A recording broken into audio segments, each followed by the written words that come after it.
Alright, third graders, today you studied the Ming Dynasty and you specifically looked at their dragon vases.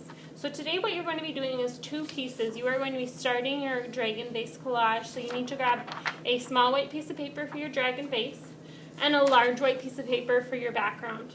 Now for your background, what you're going to need are these crayons that don't have any paper on them.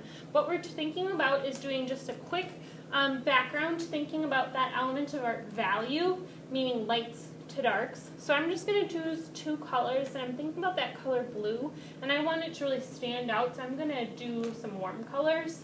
So I chose these two warm colors. Now I'm going to turn my crayon on its side, and I'm going to do something heavy and dark down here.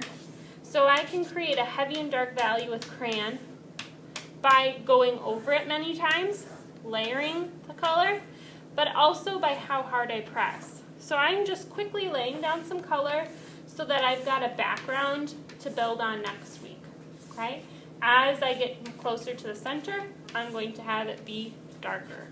Okay? What's often a little bit harder for students is not the dark value or even the light value, it's that medium value, the stuff in the middle.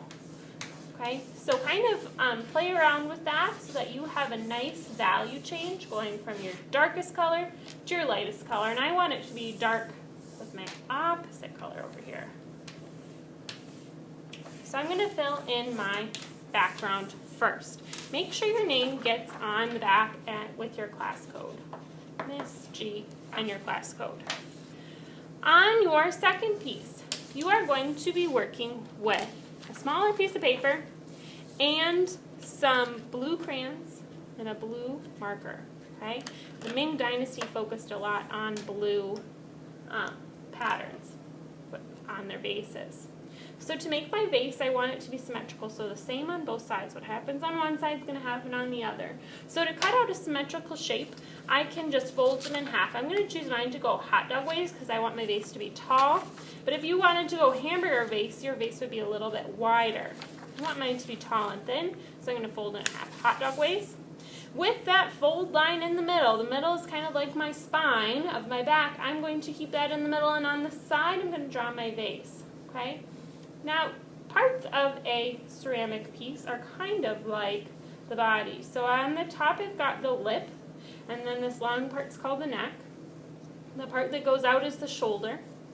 The middle part is the body, and then the lower part is the foot. Okay?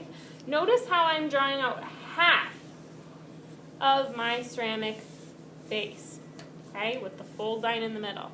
This ceramic vase can look like whatever you would like. It does not have to look like mine. It could be short and fat. It could have a really long neck.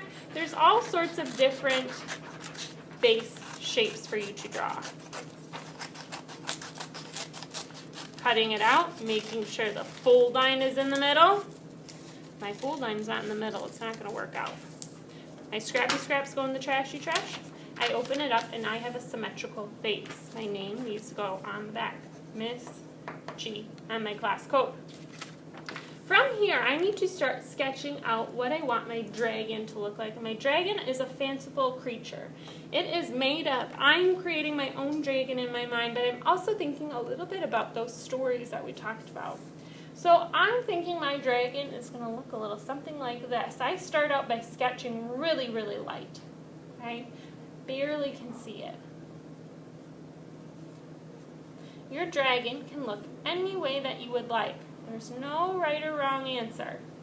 But make sure you start by sketching first. The dragon's going to kind of be like a snake dragon. And its legs are going to go kind of out like this. And its body is going to curve around my base.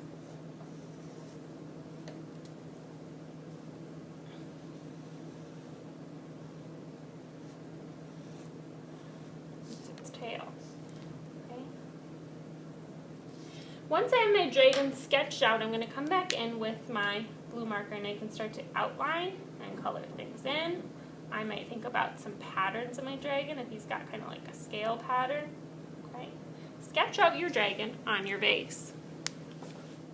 Alright, they're great. So I sketched out my dragon and I filled it in with some different values, and I really thought about how to create value with crayon, and I only used blue. Make sure your vase is full of different patterns or things that you can create a story or a narrative from. Maybe you'll have multiple characters. You need your name on the back of this as well as your background. Make sure you're showing good value in your background as well. This is one of my favorite projects. I'll be so excited to see the stories that you're creating in those Ming Vases.